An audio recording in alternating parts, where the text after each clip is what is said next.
Hello, ladies and gentlemen, and everything in between. Welcome back to Geeks Reads. Today I'm going to talk about Bone Cross by Patricia Briggs, an image of which you will see here. This is the next book in the Mercy Thompson series. As always, some mild spoilers. Considering the events of the previous two books, Mercy is dealing with some trauma between being captured and tortured by a demon-possessed vampire and the sexual assault in the previous book. Mercy's having a lot to deal with. She's having panic attacks, things of that nature. And she is trying to get her life back in order, but the fact that her sexual assault was caught on security camera in her garage and someone leaked it to the public, it's made national news, which she's not happy about. Who would be? In addition to that, Marsilia, the queen of the local vampire seethe, has discovered that Mercedes killed one of her vampires without her consent. So, needless to say, Marsilia is not happy with her, and she is kind of not targeting Mercy directly, but indirectly trying to do it. She knows that Mercy has allies that would come after her if she was killed directly, so she's trying to do some other indirect stuff, which has nasty consequences. Around this time, someone Mercy knew from college shows up and asks her to come visit in Seattle. And given the problems with Marsilia, they think it's probably a good idea for her to get out of town for a few days. But Mercy, being who she is, attracts trouble everywhere she goes.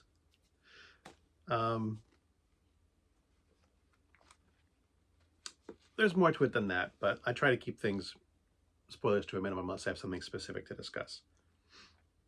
And things I want to talk about don't necessarily have to do with revealing the storylines. So, I've given you a brief overview of the plot. You have, things with Marsilia and the vampires. Stefan is involved.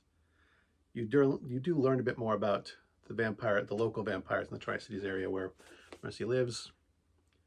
A bit more about how the seethe works and the personalities in it. There is the ongoing relationship with Adam. That's not part of the main storyline. That's just a continuation of things in previous books. There's all the ongoing relationships with the characters that she deals with on a regular basis. Adam's daughter, the rest of the werewolf pack.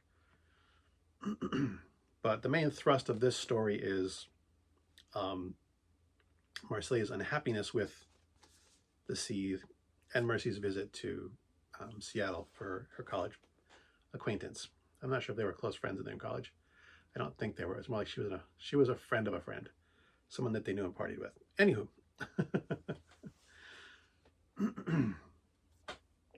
And then, like I said, the other things are underlying stories. The other thing going on is, of course, that I want to mention is Mercy's trauma and her panic attacks and things like that. Now, I know and I was mentioning one of the Alpha and Omega books, also in the Mercyverse, that I thought it was kind of potentially problematic that her two main female leads have both experienced sexual assault. But I do think that in a lot of ways, Patricia Briggs does a really good job of dealing with the trauma, of writing about the trauma. The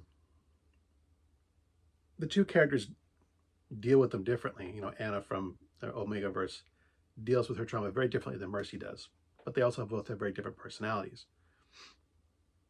But Mercy's panic attacks feel very visceral and very real. Something will randomly trigger, Shola, and she kind of goes blank for a few minutes, and she'll find herself sitting on the floor, sobbing her uncontrollably with no idea how she got on the floor in the first place, no idea how long she's been there. Her writing of trauma is just really, really grounded and realistic and well done. Um, I feel for these characters, both Mercy and her dealing with her trauma and Anna dealing with her trauma. My one criticism, and I think I did the same thing with Anna, um, is that Mercy really seems to get over her trauma fairly quickly. Um, it's very, very intense and very visceral in the beginning, but she seems to get over it. I don't remember how much of it is dealt with in the following books, but she's pretty much better by the end of this book. Not 100%, but she's pretty much learned to deal with it or had it dealt with. So that is one criticism I have, is that the trauma resolved itself in a very, very quick fashion, in a very unrealistic fashion. People do not get over this kind of trauma this quickly and this easily. This is not to say that Mercy doesn't suffer from the trauma. And like I said, I don't remember how much it impacts later books, but I do know that within a couple of books, it's completely gone. So that's a definitely strong criticism on my part, that, Mercy is cured of her trauma so quickly. Not that I want her to suffer, but having going from something that's so realistically grounded, in the depiction of her trauma, and then you just kind of have to wipe the slate clean. I find that aspect of it very unsatisfying. I mean, this book takes place over the course of 5 to 7 days, and can anyone out there imagine basically having their PTSD cured in 7 days? That's not going to happen for anyone.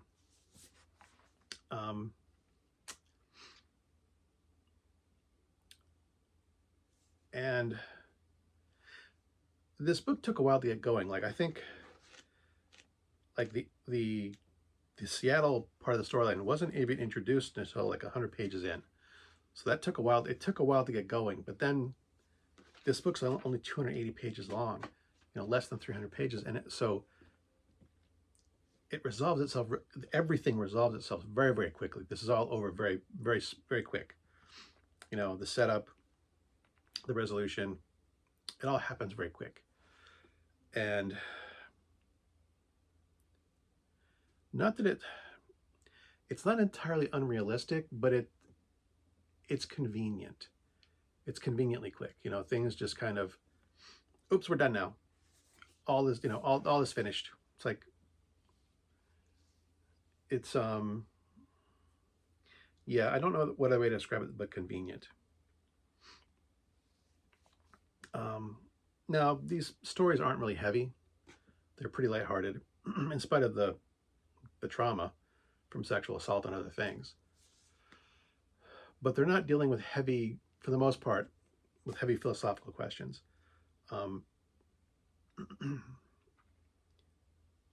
One thing I will give Patricia Briggs credit for is that,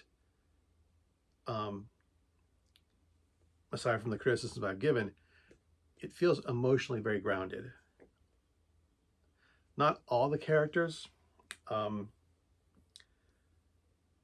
think, honestly, Adam, the werewolf Mercy winds up being interested in, is probably the least realistic of the characters in this book, in this series of books. I find the other characters be far more believable. Not all of them. There are some that are also a bit over the top. Some members of Adam's pack, but Mercy, Samuel, Warren's boyfriend Kyle,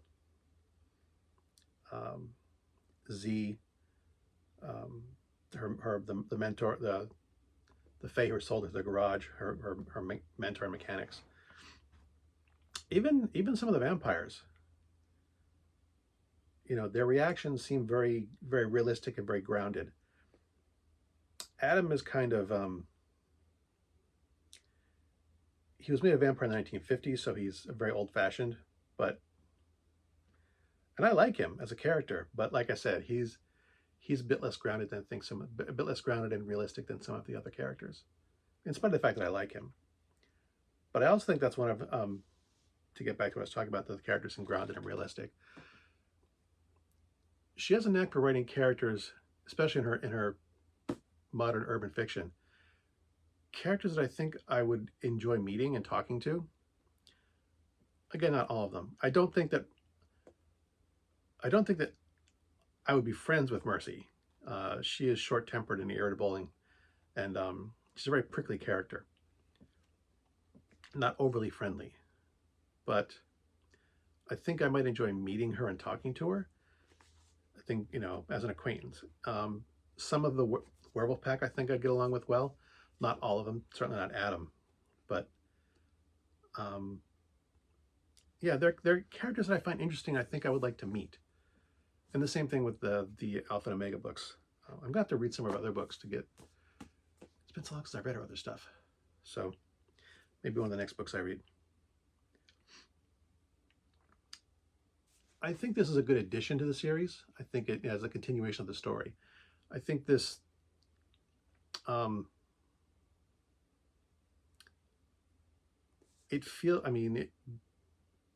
she does a good job bringing the characters forward through as the story arcs.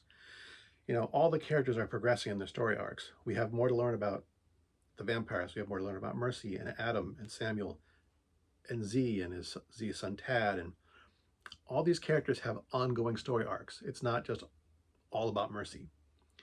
So far, I think that story is progressing well.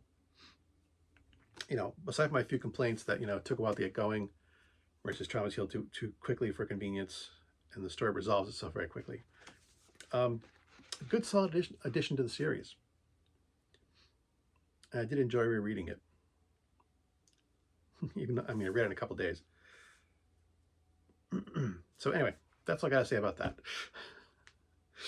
As always, thanks for watching. As always, my stuff is crap. And until next time, good hunting.